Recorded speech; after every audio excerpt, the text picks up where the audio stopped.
네, 안녕하세요. 오늘 발표드릴 논문은 Delving Deep into Rectifier라는 논문인데요.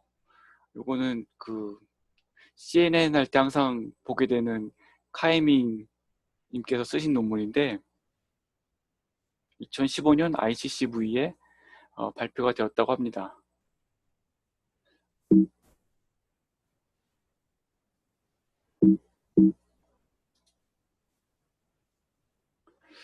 이 논문은 그 두 가지가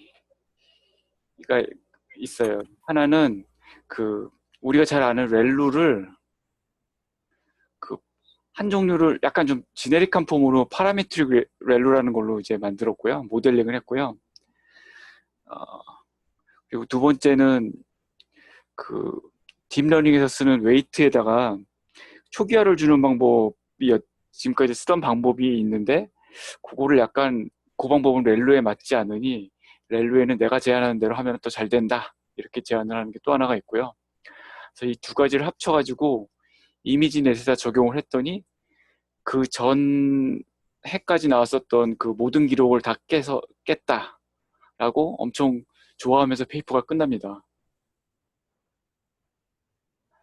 어, 그래서 이제 앞에 두 가지 내용 때문에 이제 이 페이퍼는 이제 자주 인용이 되고요. 먼저 이제 우리가 잘 아는 렐루부터 보게 되면 우리가 보통 쓰는 렐루가 이렇게 생겼잖아요. 그래서 여기 네거티브일 때는 무조건 0으로 죽여버리는 이런 모양인데 요거를 약간 제너럴라이즈를 해가지고 요 논문에서 제안하는 파라메트릭 렐루라는 애는 어, 이렇게 아이고 죄송합니다. 혹시 제 마우스 커서 보이세요? 예, 마우스 보입니다. 예.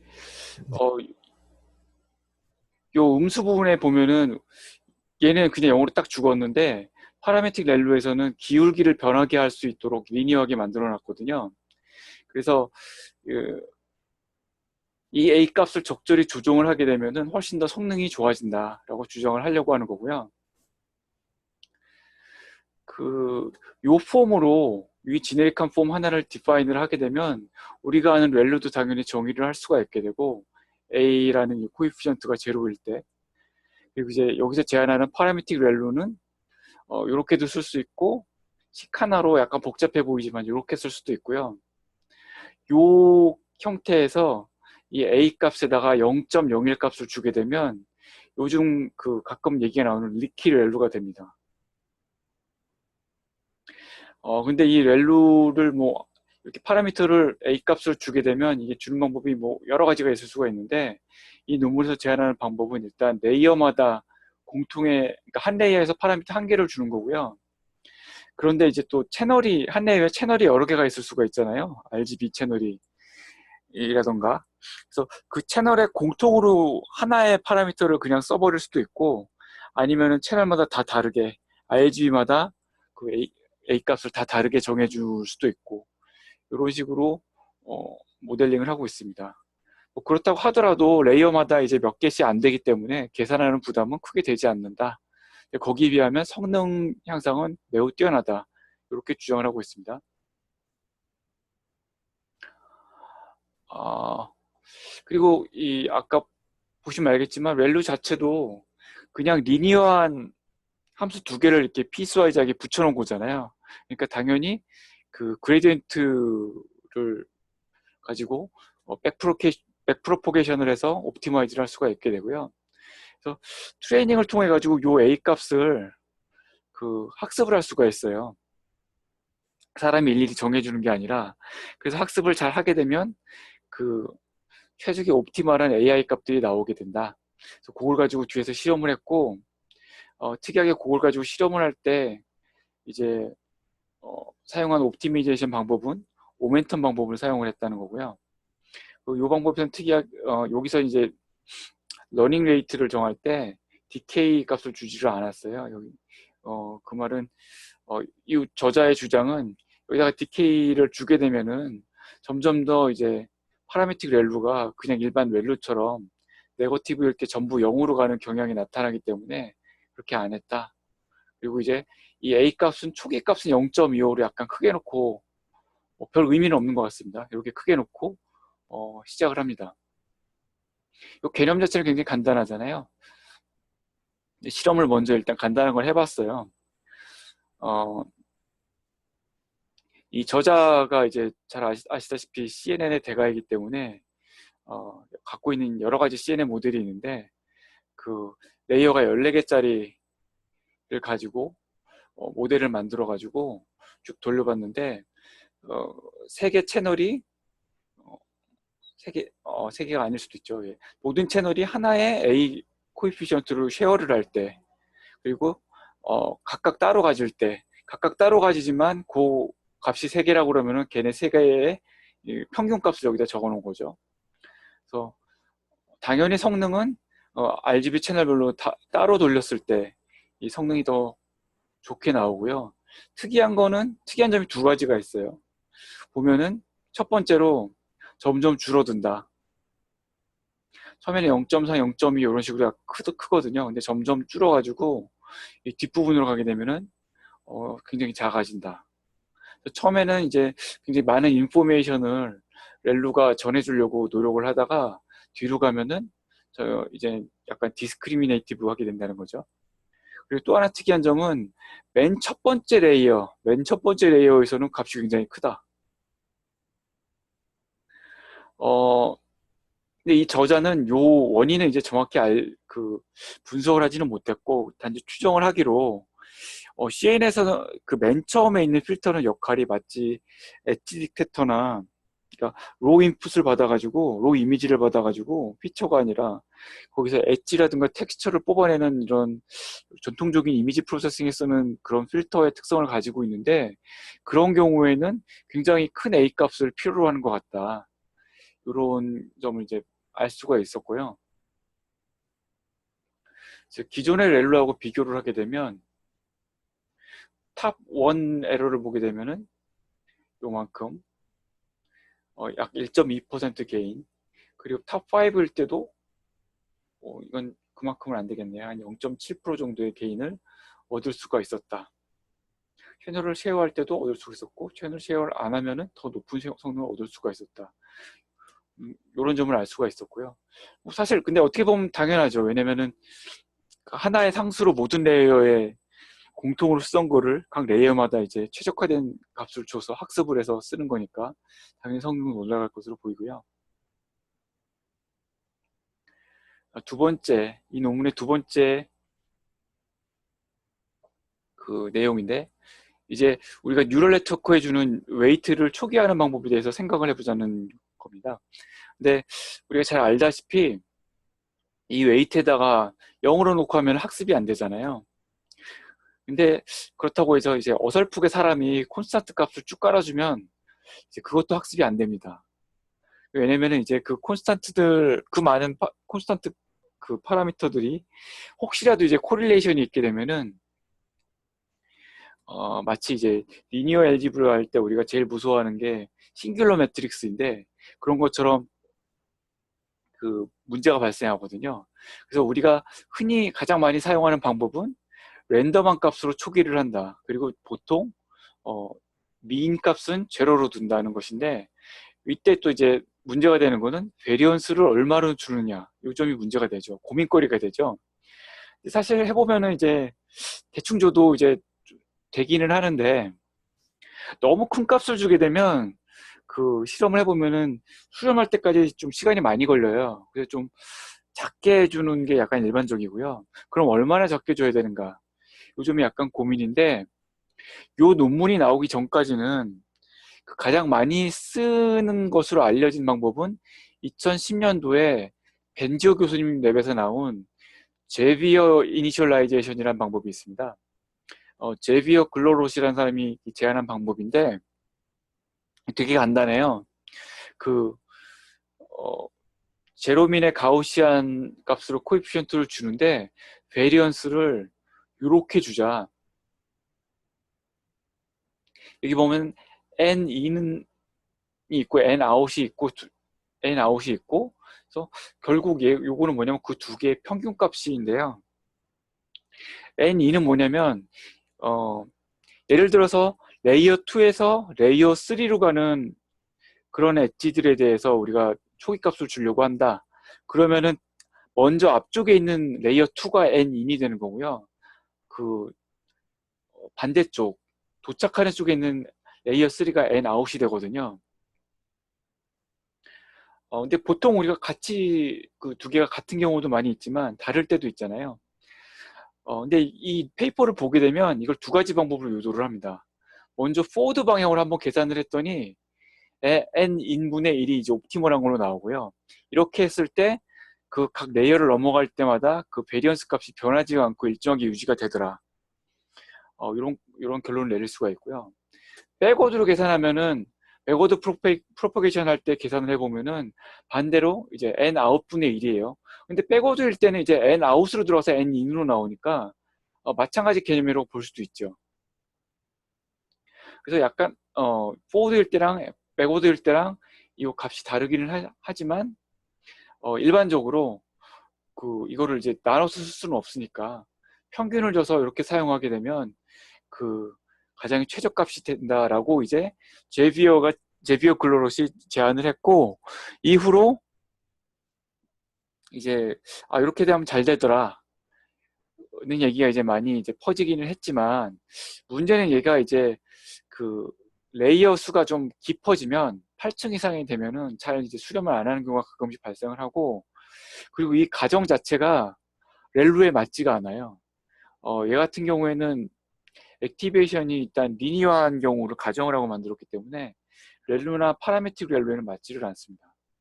그래서 이 페이퍼에서는 파라메트릭 렐루를 제안을 하는 김에 그럼 최적의 웨이트 값을 주는 방법은 뭔가 있나?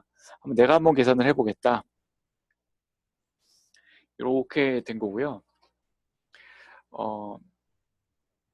뭘 하려는 거냐면 일단 포워드 방향을 한번 계산을 해보는데 뭘 하려는 거냐면은 맨 밑에 줄을 보게 되면 L번째 레이어에서 Y의 베리언스 값, Y가 이거거든요. Y가 액티베이션에 들어가기 전에 그 웨이트를 인풋 곱하기 웨이트 한 값이 Y인데, L번째 Y 값의 베리언스하고 L-1번째 Y의 베리언스하고 를 비교해서 그 값의 앞에 붙는 놈이 1이 되도록 만들면 제일 좋지 않겠냐, 이런 의도를 가지고 이제 유도를 하게 되고요. 근데 처음에 우리가 갖고 있는 YL은 웨이트 곱하기 인풋 X 더하기 바이어스, 요걸 가지고 이제 유도를 하면은 어떻게 되냐면 처음에 이제 바이어스는 초기 값을 다 0으로 놓고 이제 유도를 하게 되고요. 하게 되면은 여기 W랑 X는 각 히든 유닛 하나하나마다 계산을 하게 되거든요. 히든 유닛이 이제 여러 개가 있을 수가 있으니까 히든 유닛 1번, 히든 유닛 2번, 히든 유닛 n개가 있으면은 각각에 대해서 요거를 다 더하게 되는데, 이때 가정이 x랑 웨이트는 서로 인디펜던트하다. 그리고 x1, x2, 얘네들도 전부 인디펜던트하다. 그리고 디스트리뷰션은 서로 같다. 이런 가정을 하게 되면 이 YL의 베리언스는 이 각각의 베리언스가 다 똑같기 때문에 얘네들의 합이랑 똑같게 되거든요. 그래서 여기서부터 L-1번째 레이어의 Y 값의 베리언스를 이제 찾겠다는 거죠. 근데 여기 빨간 줄을 제가 쳐놓은 WL, XL을 두 개 곱한 거의 베리언스는 우리가 가정을 몇 가지 했기 때문에 전 국민이 다 아는 베리언스 공식이 있잖아요. 베리언스는 제곱의 익스펙테이션 빼기 익스펙테이션의 제곱. 그런데 우리가 웨이트의 익스펙테이션 제로라고 가정을 했기 때문에 여기 뒤에 텀은 날아가고 앞에 텀은 남거든요. 근데 이 앞에 텀도 잘 보게 되면 여기 웨이트의 제곱이 베리언스랑 똑같잖아요. 왜냐면은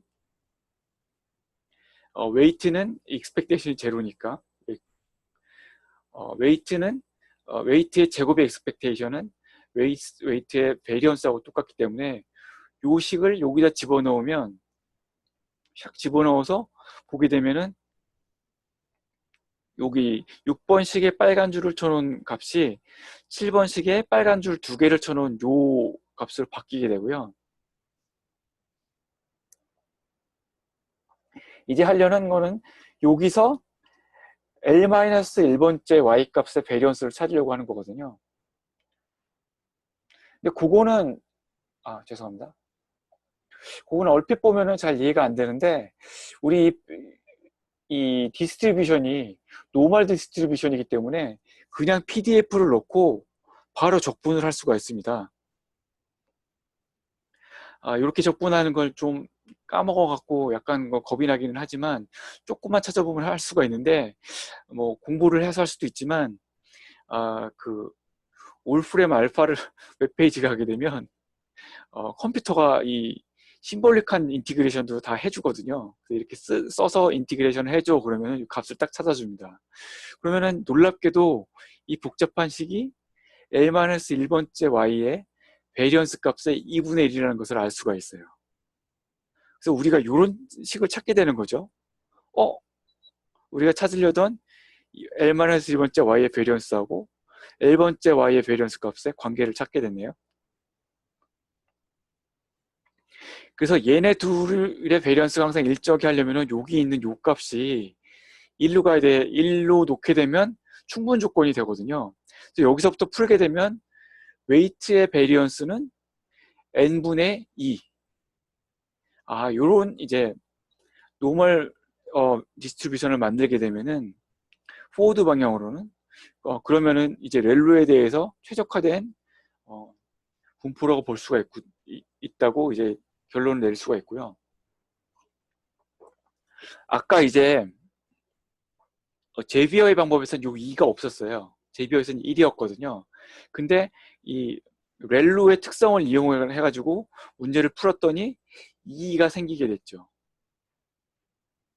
근데 놀라운 거는 이거를 이제 백워드 방향으로 풀어도 또 2가 나옵니다. 백워드 방향은 이제 그레디언트 디센트를 계산하는 요 식에서 거꾸로 풀거든요. 요 두 가지 식을 가지고 요거는 뭐냐면은 그 로스 펑션을 y 방향으로 편미분한 거고, 요거는 로스 펑션을 x 방향으로 편미분한 거예요. 여기 있는 것 같이. 그래서 요걸 가지고 베리언스, 얘의 베리언스를 요 밑에서 구하고, 결국 하려는 거는 L번째 그레디언트 x의 베리언스를 구해서 L 플러스 1번째 그레디언트 x의 베리언스하고의 관계를 찾는 건데, 얘도 우리가 몇 가지 가정을 해요. 얘는 여기 빨간 화살표를 타고 이렇게 쭉 가서 보면은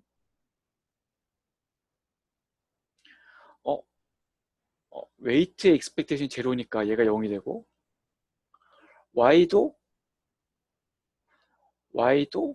x의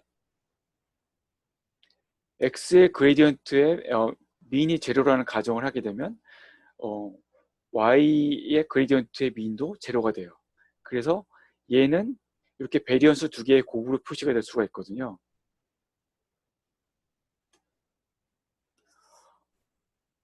그런데 여기서 여기 빨간 줄 두 개 있는 그레디언트 y l의 베리언스를 보게 되면, 얘는 이제 풀게 되면 안에서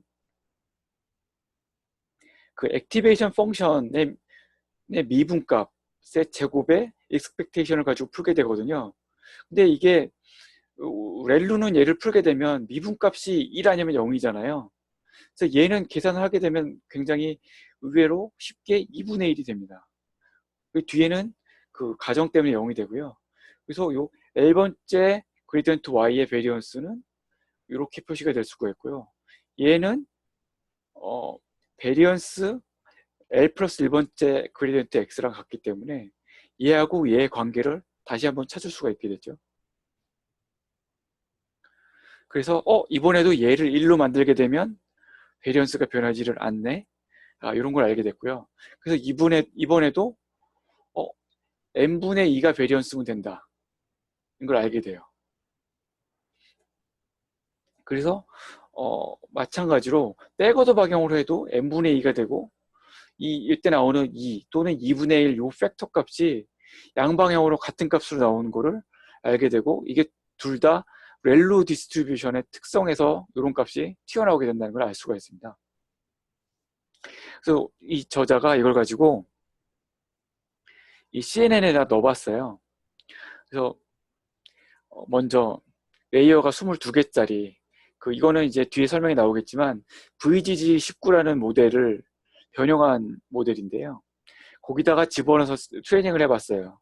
이 빨간 게 지금 제안하는 모델, 이 파란 게 제비어 모델인데 훨씬 더 트레이닝이 잘 된다. 이걸 발견을 했고 근데 여기서 그치지 않고 훨씬 더 이제 컨볼루션 레이어를 많이 붙여갖고 레이어가 30개짜리 모델을 만들었어요. 그랬더니 이 저자들이 원했던 대로 자기네들 코에피션트대로 하면은 쭉 수렴을 하는데 제비어는 안 된다. 우리 게 훨씬 더 좋지? 이렇게 주장을 하고 있어요. 근데 사실 왜 그런지는 몰라요. 이분들도. 예, 이분들도 모르고요. 나중에 이걸 이제 다른 사람이 이제 수학적으로 풀려고 뭐 노력을 해보긴 했는데 그래도 정확한 원인은 잘 모르겠다. 그리고 지금까지 설명드린 거는 그냥 렐루였거든요. 앞에 웨이트 계산한 거는. 요거를 앞에서 먼저 제시를 했었던 파라메틱 렐루를 가지고 계산을 하게 되면 똑같은 방법으로 계산을 할 수가 있거든요. 그럼 아까 있던 원래 A 값이 있었잖아요. 음수일 때. 그 A 값이 들어가서 이런 식으로 계산이 됩니다. 요거를 만족시키는 W의 베리언스를 구하게 되면은 포워드 방향이나 백워드 방향이랑 똑같죠. 여기 요 n 값만 다르고 그러니까 아까는 그냥 2분의 1이었는데 지금은 1 플러스 a제곱이 됐어요. 요거만 달라지고 같은 방식으로 유도를 할 수가 있게 된다. 그러니까 니키렐로도 여기다가 a에다가 0.01을 집어넣으면 요식을 그대로 쓸 수가 있는 거죠. 질문이 하나 있는데요. 예예. 그러면은 A가 근데 학습을 하면서 좀 바뀌잖아요. 예예. 그럼 맨 처음에만 이니셜라이제이션 저렇게 해준다고 하더라도 예예. 이후에는 A가 바뀌기 때문에 저 베리언스가 자꾸 바뀌게 되는 거 아닌가요?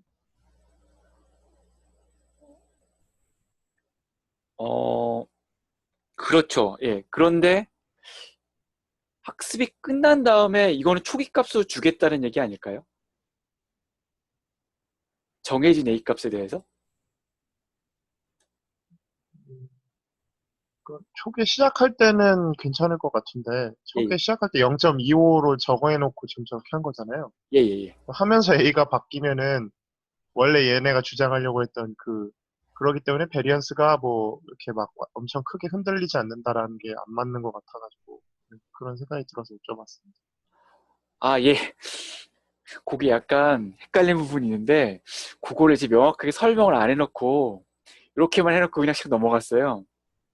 그 부분에 대해서는 좀 찾아보겠습니다. 나중에 제가 이 페이퍼에는 저도, 그런 내용은 나오지 않았습니다.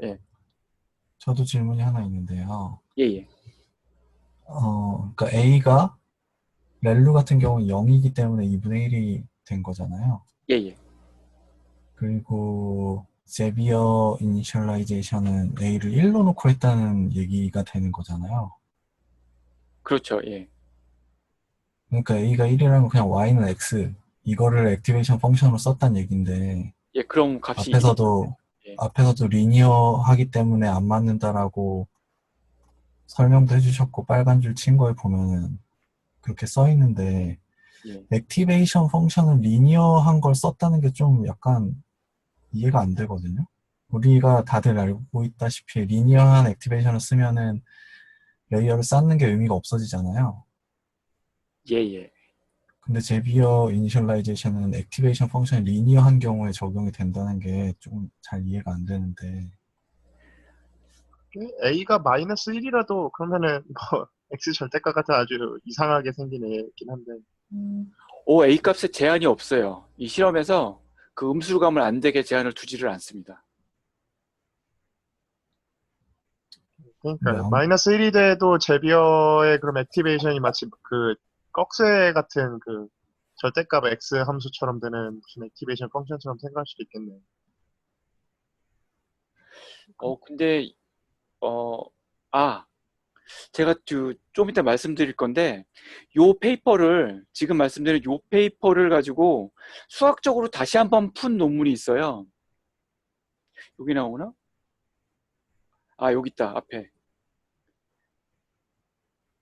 여기 보면 쿠마라는 수학 잘할 것 같은 쿠마라는 사람이 2달 전에 발표한 페이퍼가 있습니다. 요 페이퍼가 뭐냐면은 이 카이밍의 요 페이퍼에 지금 나오는 요거를 다시 한번 이 사람이 유도를 해요. 좀 더 다른 방법으로, 일반적인 수학적인 방법으로. 그런 다음에 파라메트릭 밸류가 아닌 다른 액티베이션 펑션에도 적용을 해요, 그거를. 그래서 다시 한번 풀어놓거든요. 근데 저도 사실 그거를 이제 자세히 읽지는 않았는데 요 렐루에 관련된 부분만 찾아보고, 근데 지금 말씀하시는 그런 내용이 그 페이퍼에 나오는 것 같습니다. 그러니까 그 강의 슬라이드 8페이지에 보면 예예. 맨 아랫줄에 8페이지. 제비어 이니셜라이제이션 액티베이션의 리니어하다는 어썸션에 기초를 하고 있다라고 나오잖아요. 예예. 그러니까 저는 그 문장이 좀 잘 이해가 안 돼서 질문 드린 거거든요.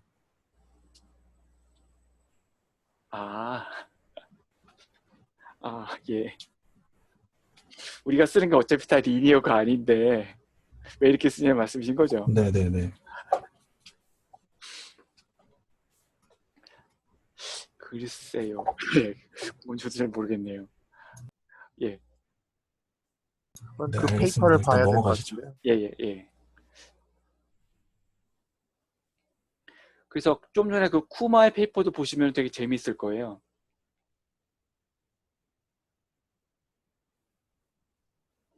그래가지고 이제 CNN을 가지고 이제 실험을 몇 개를 해봤겠죠. 근데 뭐 본인들이 원래 잘 아는 VGG19를 그대로 쓰지를 않고 그 비슷한데 약간 변형해서 사용을 합니다. 그 모델 A가 베이스라인 모델인데 모델 A는 VGG19에서 이 층의 레이어 수는 똑같은데 이 약간 그 인풋 사이즈가 큰 데 있는 레이어를 빼서 인풋 사이즈가 작은 뒷단에다가 집어넣었어요. 이유는 순전히 이제 이 속도를 높이려고 그렇게 했다고 하고요. 이제 모델 B는 그걸 수중을 해서 레이어를 3개를 더 늘렸고, 모델 C는 이제 필터 개수를 훨씬 더 많이 늘렸어요. 근데 이 저자도 인정을 하기는 이제 뭐 각각에 대해서 이제 뭐 큰 의미를 둔 것 같지는 않아요. 근데 점점 더 이제 모델 C로 갈수록 파라미터가 훨씬 더 많아지고 복잡해지는 건 맞는데,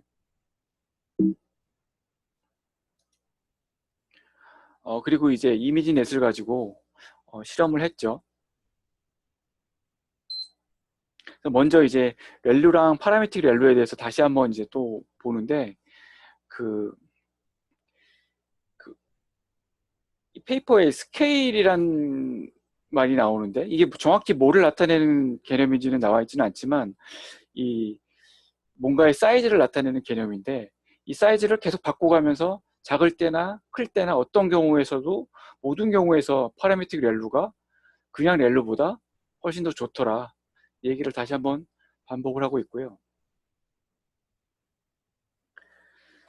그리고 이분들이 하고 싶었던 얘기는 이건 거죠. 이 페이퍼가 나오기 바로 전년도에 ILSVRC 그래서 우승을 차지했던 구글렛보다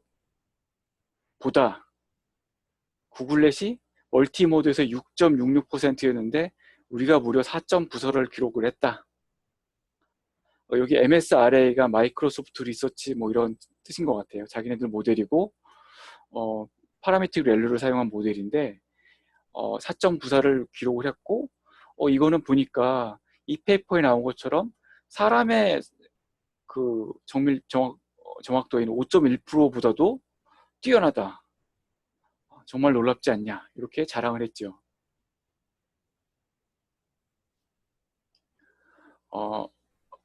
그래서 이제 벌써 페이퍼가 끝났습니다.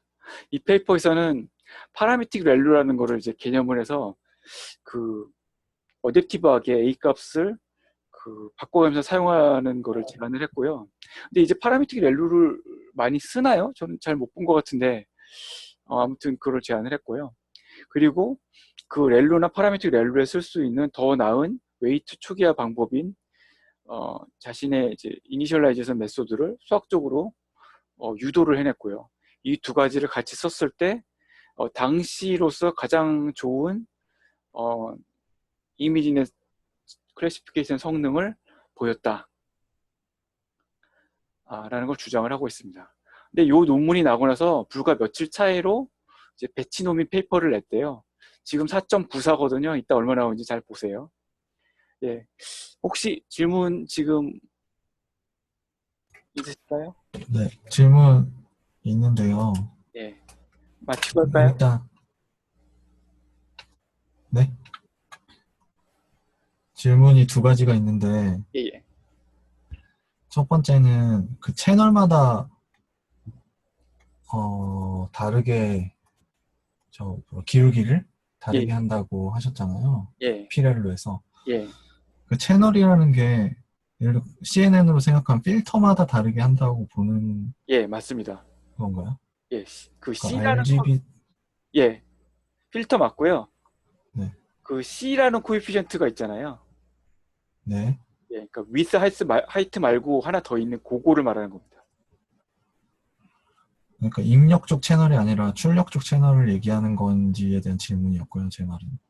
예, 출력 쪽 아까 RGB로 설명을 해주셔서, 근데 RGB는 어차피 컨버전 할 때 세 개가 한꺼번에 다 들어가기 때문에 RGB마다 따로따로 A 값을 설정할 수는 없을 것 같아서, 말씀하시는 그 값이 맞습니다. 출력 쪽 네네. 채널 값이 맞습니다. 그리고 이거는 약간 그냥 든 생각인데, 예전에도 한번 이런 생각을 해보긴 했는데, 이게 지금 뭐 리키렐로도 그렇고 피렐로도 그렇고 양수 쪽은 기울기를 1로 픽스해놓고 음수 쪽만 기울기를 바꾸는 거잖아요. 그렇죠. 혹시 양수 쪽도 기울기를 바꾸면 더 좋아질 수 있지 않을까? 거기도 학습을 하게 하면 혹시 그런 거에 대한 연구나 이런 거 아시는 분들 계신가요? 웨이트 맥스, 이니셜라이저 저를 맥스아웃이 약간 그런 개념 좀 들어가지 않나요? 뭐 정확히는 모르는데. 약간 비슷하다고 볼 수 있을 것 같긴 한데 그냥 갑자기 그런 생각이 좀 들어서 여쭤봤어요. 예, 알겠습니다. 왜냐면은 왜 그런 생각이 더 많이 들었냐면 앞에 컨볼루션 아래 인풋에 가까운 쪽 애들은 막 0.5 정도로 기울기가 나왔잖아요. 예, 예. 그 얘기는 음수로 나오는 그 필터의 리스폰스가 음수로 나온 값도 사실은 중요하게 쓰일 수 있다라는 얘기인데 그렇다면 양수 쪽도 사실은 어떤 레이어마다 약간 가중치가 달라질 수 있지 않을까 약간 그런 생각이 들어서 빨리 페이퍼를 쓰세요.